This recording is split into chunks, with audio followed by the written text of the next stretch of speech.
Bueno, la primera cuestión que te quería preguntar es ¿qué Perdón, no necesitas trípode, no tienes trípode. No lo Se me necesito. partió, jefe. Sí. Yo tengo, pero no lo he traído, no lo necesito. La primera pregunta es esa, ¿qué percepción tienes en la calle? ¿Cómo reacciona la gente ante tu campaña? ¿Cómo reacciona ante el Centro Democrático? ¿Cómo recibe la gente? ¿Qué percepción tienes tú de el feeling de la gente? Yo te diría, Ricardo, que mi campaña es muy extraña, porque yo nunca he hecho campaña para José Obdulio Gaviria. Yo he sido partidario de la construcción de instituciones partidistas serias y movimientos en donde el nombre no sea lo principal, aunque pues obviamente no soy enemigo de los liderazgos e incluso hasta del caudillismo. Entonces me siento no como pez en el agua, sino como en tierra extraña en una campaña de lista abierta en circunscripción nacional.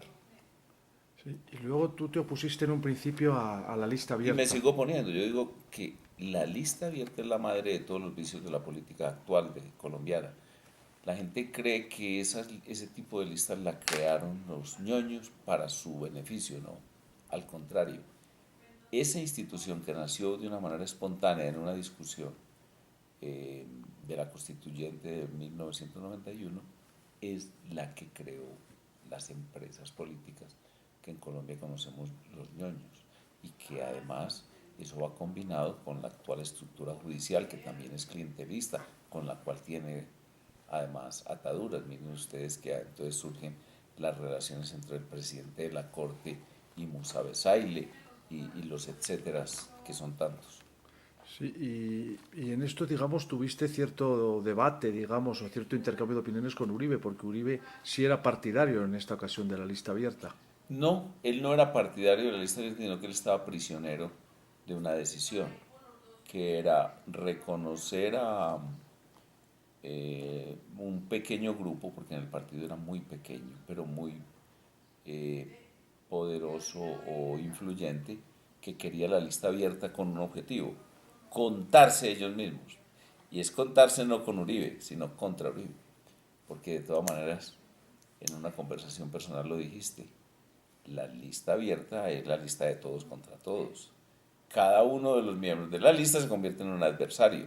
Y eso es gente del propio Centro Democrático. No, es que es el sistema, esto no es un defecto de nadie. De hecho, los únicos que hacemos campaña por el conjunto de la lista, curiosamente, somos el primero y el último, Uribe y yo, arrastrando una gran votación para que haya una gran bancada en el 2018. Sí, ahora te quería preguntar por algunas cuestiones, ¿no? que preocupan a todo el mundo. Yo creo que hay una percepción clara, diga lo que diga Santos, de que el tema de la inseguridad lo inventan los medios. Yo creo que hay una percepción clara que la inseguridad está aumentando en el país, ¿no? Si sois partido de gobierno, que yo creo que lo esperáis y creo que hay expectativas de ello, ¿qué crees que se podría implementar, digamos, para que la seguridad pública No, hay que mejore? regresar a una política que se interrumpió en el 10. ¿Por qué? Porque nosotros veníamos del 1982 al 2002 en una política de negociación, de negociacionismo. Eso lo llamaban solución negociada al conflicto interno armado. Nosotros recordamos lo que es la filosofía democrática liberal, el ejercicio firme de la fuerza dentro del monopolio de la fuerza estatal y la protección de la vida, honra y bienes de los ciudadanos como principal función estatal. Eso se perdió porque ellos creen que lo que hay que estar haciendo es dialogando, no invirtiendo en seguridad, no creando una fuerza armada poderosa, descuidando completamente la función judicial, no hacen cárceles, etcétera, etcétera. Entonces simplemente hay que partir como que de una ficción. Hubo 8 años de limbo y volvemos a comenzar. La famosa frase de tu compatriota cuando llega un amuno Decíamos a la ayer, Universidad de Salamanca y decíamos ayer. dice, decíamos ayer, y era antes de la guerra. Y luego, otro aspecto preocupante, creo, de estos 8 años de desgobierno, por llamarlo gobierno, es el aumento de las hectáreas de coca, ¿no? Que se haya convertido Colombia en el mayor productor. Ha Pero pasado eso es el resultado de esa política que te describo, porque la política de solución negociada incluye la coca, incluye todo, hasta el secuestro, e incluye, por ejemplo, la minería ilegal. Entonces, ¿qué negocian ellos en el 2015? Negocian una erradicación voluntaria y acordada con los narcotraficantes, incluyendo en el narcotráfico a los campesinos. Pero es que los campesinos son el eslabón más débil y ellos no pesan en las decisiones. Entonces, cuando se negocia en el 2015, que es en mayo, la erradicación voluntaria, entonces también se negocia la no persecución, la no erradicación a la fuerza o forzada, la no fumigación, incorporando un elemento falso, el tema de la salud pública y el tema ambiental. Y entonces comienza a expandirse, expandirse. Hoy vamos por ahí en 200.000 hectáreas, con un problema, Ricardo, que como se produce tanta coca, eso se traduce en toneladas métricas de cocaína, entonces sale mucha coca para el exterior, muy bien. Y la que queda se está vendiendo hoy en Colombia como un subnegocio de los mismos, es decir, de los carteles, de las FARC y de las organizaciones criminales del microtráfico. No obstante, no sé si piensas lo mismo, pero al margen del que llegue a la presidencia en agosto aquí en Colombia, yo creo que el proceso de paz queda ya como algo irreversible, ¿no? No se puede Claro, revertir. es que el proceso de paz en lo que corresponde a desmovilización, entrega de armas, ayuda a la reincorporación de guerrilleros, eso es un proceso que viene desde el 82, como te lo digo, y el presidente Uribe nunca lo interrumpió. El tema no es ese, el tema es si para hacer un acuerdo con una banda terrorista se pone a patas arriba la Constitución. Ese tema sí queda ahí pendiente. Nosotros lo vamos a derogar, lo que son los acuerdos inaceptables, que son dos básicamente. La impunidad absoluta y la elegibilidad inmediata. Los demás son discutibles y sobre todo los que tengan incidencia económica los vamos a ver con racionalidad, no esa locura pues de crear instituciones, de crearles aparatos a los burócratas internacionales y sobre todo a las FARC para que hagan y deshagan en la institucionalidad colombiana. Eso sí lo revisaremos.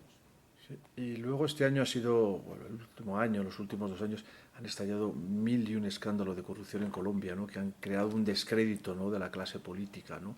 Que la Sí, gente habla fatal de los políticos, ¿no? mire, es que el problema tiene una base y sobre esa base se construye el sistema de corrupción. El sistema de Santos es el sistema de gasto. Dijéramos que el signo de un gobierno santista es gastar, gastar y gastar, sin límite. Eso tiene dos fuentes. La primera fuente, que uno no sabe, es el endeudamiento. Colombia duplicó el endeudamiento para que entendamos que sí es cierto que se está gastando muchísimo. Y en segundo lugar, los impuestos. Obviamente habría un tercero, las rentas propias, etcétera, pero ante todo los impuestos. Y entonces aumentar, aumentar, aumentar impuestos. O sea que él prácticamente creó toda una estructura de corrupción. Esa estructura de corrupción demanda mucho flujo de fondos y esos flujos de fondos están ahorcando la economía. Ese es el sistema de Santos, gasto y corrupción. Y bueno, no cabe duda de que en estas elecciones hay la espada de Damocles, ¿no? Que puede caer sobre el país de que gane Petro, ¿no? Las elecciones, que ese peligro real está ahí, ¿no? Las dos corrientes en América Latina y Colombia no tienen por qué estar por fuera de ella, son el llamado socialismo del siglo XXI, que eso incluye, por ejemplo, el Foro de Sao Paulo, incluye un bloque que es poco conocido, pero es el bloque continental bolivariano, del cual las FARC es el líder, incluye también lo que nosotros denominamos el castrochavismo, como sistema económico, político y social. Y existe el liberal, digamos, la democracia liberal, los demócratas liberales. En esa confrontación mucha gente se ha ido pasando, inopinadamente incluso, inadvertidamente, de la democracia liberal al socialismo del siglo XXI, con ribetes diferentes. Por ejemplo, casi nadie observa como socialismo siglo XXI a la Kirchner. La Kirchner era una expresión muy nítida de esa política. O, por ejemplo, en Colombia uno cree que es una exageración decir que Santos es un hombre que tiene por lo menos eh, signos de simpatía con el socialismo del siglo XXI, el gasto acompañado de la demagogia de que es para favorecer a los pobres. Y además también tienen un signo, todos ellos, en la corrupción. Basta pensar hoy en la meca del socialismo del siglo XXI, que es el Foro de Sao Paulo, el Partido de los Trabajadores, Lula y Brasil. Entonces, esas dos corrientes evidentemente son las que se están confrontando en esta elección y por lo tanto Petro tiene allí un evidente caldo de cultivo enorme. Lo llamo caldo de cultivo porque no me parece que sea una muy positiva presencia en la política colombiana.